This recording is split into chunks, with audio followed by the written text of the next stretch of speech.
Hi, welcome back to Movie Review Mom. Thanks for spending a few minutes here with me. And be sure and subscribe if you haven't already. Ring that little bell and it will notify you every time I upload a new movie review. Be sure and also like this video, and because that helps me a lot. And check out our Facebook group called Movie Review Mom. What else was it going to be called? Anyway, today the movie I'm reviewing is called First Lady. This movie is rated PG. It's 1 hour and 41 minutes.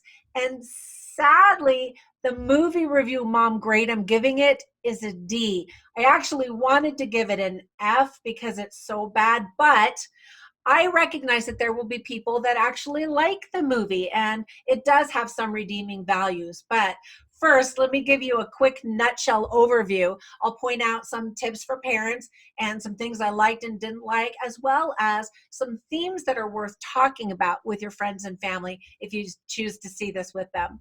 So first of all, from the moment the movie opens, it feels like something that really should have premiered on the Hallmark Channel or some other kind of chick flick cable channel instead of the big screen where it's currently playing. It looks and feels like the low budget movie that it is, and sadly, it's just terrible in so many ways. Remember when I said Fantasy Island was going to be the worst movie of the year? At least it is so far. Well, I was wrong. This one is. And you should know I feel really awful saying that. It's timed perfectly for a presidential election year and actually kind of feels a little bit rushed, like they were trying to get it out in time for this big campaign season.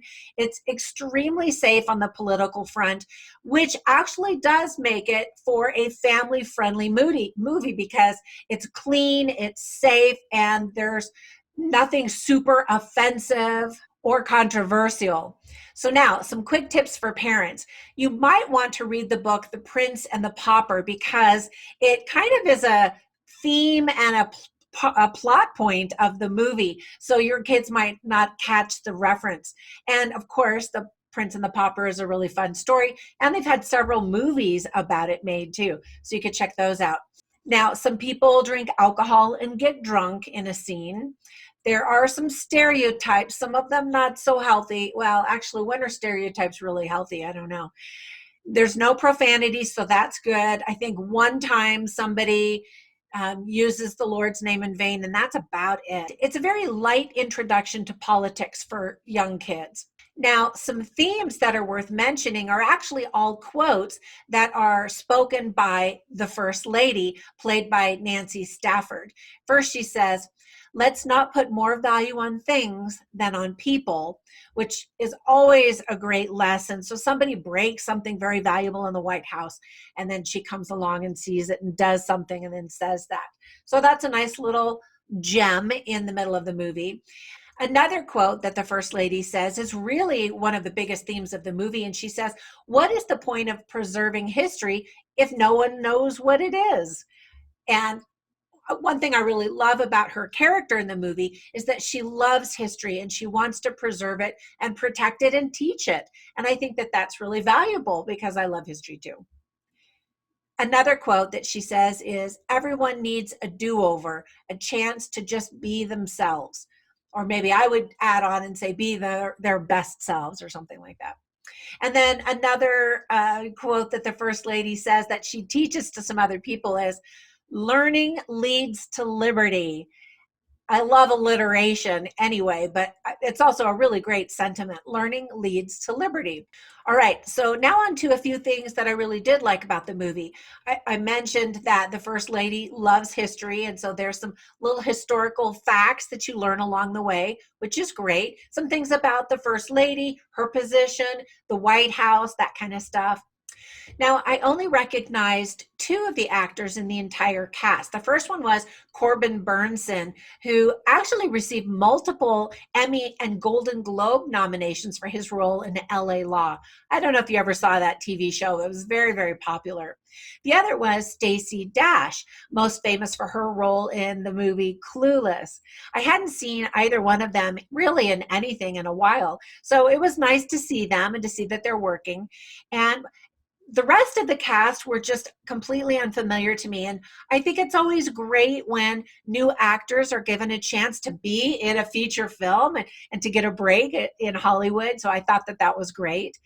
The cartoon fairy tale opening was really cute. So I had really high hopes for how the movie might unfold. Unfortunately, those are the best things about the movie. So the list of things that I didn't like is quite long. And again, I feel really badly pointing these things out. However, I've always felt that one of my biggest goals in this whole Movie Review Mom channel is to help save you time, money, and energy in going to the movie theaters. It's not cheap taking your family to the movies anymore. So it should be a movie that's worth seeing, right? So I'm just trying to give you the heads up on this. All right, first of all, terrible, terrible acting. And even I mentioned Corbin Burnson, who received awards for his acting. In this movie, his accent was just atrocious and it faded in and out in every scene. And the young actor who plays him as a younger man has an American accent. So what the heck? What was the point of him having an accent as a grown man? I know he's a king from a faraway land, and so he's probably using this accent to sound exotic and charming, but nobody else in his kingdom has that same accent. So it just doesn't make any sense at all. There's just no attention paid to detail in this movie. And if you watch my movie reviews, you know I love details, and it's the mark of a really good director. So that really bothered me. Now, the movie starts off with this jaunty music, and it kind of continues throughout the whole movie, telling you really to not take the movie seriously. A few times there's really sappy, melodramatic music, but then it goes back to this jaunty stuff, trying to tell you this is a happy comedy and it's funny, right? Except for it's not. I really wanted to laugh. I just didn't really find anything funny. Nothing made me laugh out loud. None of the characters are very likable, and most of them are just over the top ridiculous and not in a funny kind of way. The dialogue is super stiff, and it makes the actors look like they are actors on the screen saying lines rather than disappearing into their characters and becoming these real life people on the big screen. The movie is super predictable, which isn't surprising because the movie poster gives away the plot, which is sad. So there's this scene where a character is holding one of those really cute little teacup dogs, and it's so cute you can't even believe it's real, but it blinks and you're like, oh my gosh, it's real, it's so cute. And and it fits her personality and the whole thing.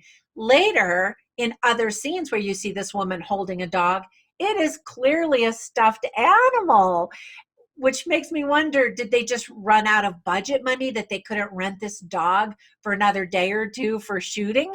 I just thought that was so funny. Well, that was funny. I was trying to find something funny about the movie, and I was just like, wow, that is super cheap. And then the costumes look like somebody's mom just sewed them in some back room. They're really, really cheap looking. And even the sets look like they were filmed in my living room for the most part. I mean, they look like they're just filmed in somebody's house and not the White House. There's a ton of talk about coffee, and I'm not sure what's up with that. There's even terrible editing, especially at the 1 hour, 31-minute mark. It's like a glitch, like what you might see in my movie reviews. I'm just piecing this thing together. I'm not a professional. And that's what the movie looked like. I just was like, whoa, nobody caught that? That was surprising to me. I mean, this is a feature film movie at a theater. Another big flaw in this romantic comedy is that there is no chemistry among the romantic leads. That's a pretty big problem for a rom-com, don't you think? And then beyond the main romance, such that it is, there's this other romance implied between one of the First Lady's assistants and a White House guest in a wheelchair. There's some flirting going on. It makes you think it's going to lead into something. Nope, absolutely nothing happens. No resolution. The storyline just completely drops and you're like, huh?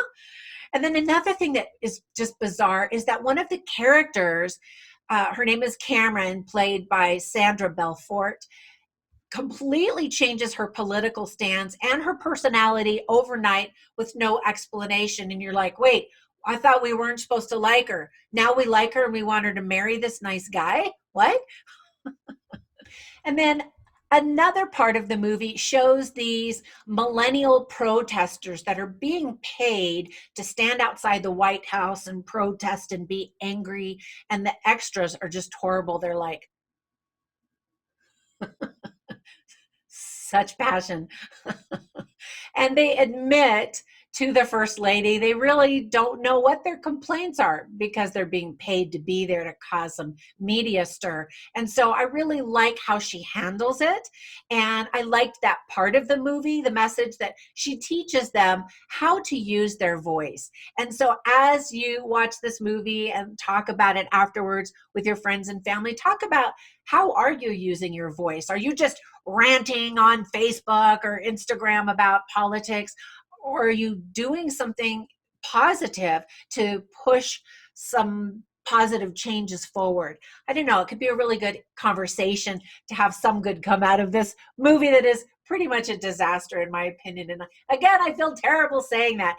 But anyway, be sure and visit Movie Review Mom, where I have more information about the movie in my review, as well as links to movies I would recommend if you liked this but wanted something better, as well as some books and videos about real first ladies that have served in the United States of America. All right, if you see this movie, I hope you enjoy it. If you don't say I didn't warn you. Have a great time watching movies. I'll talk to you later. Bye for now.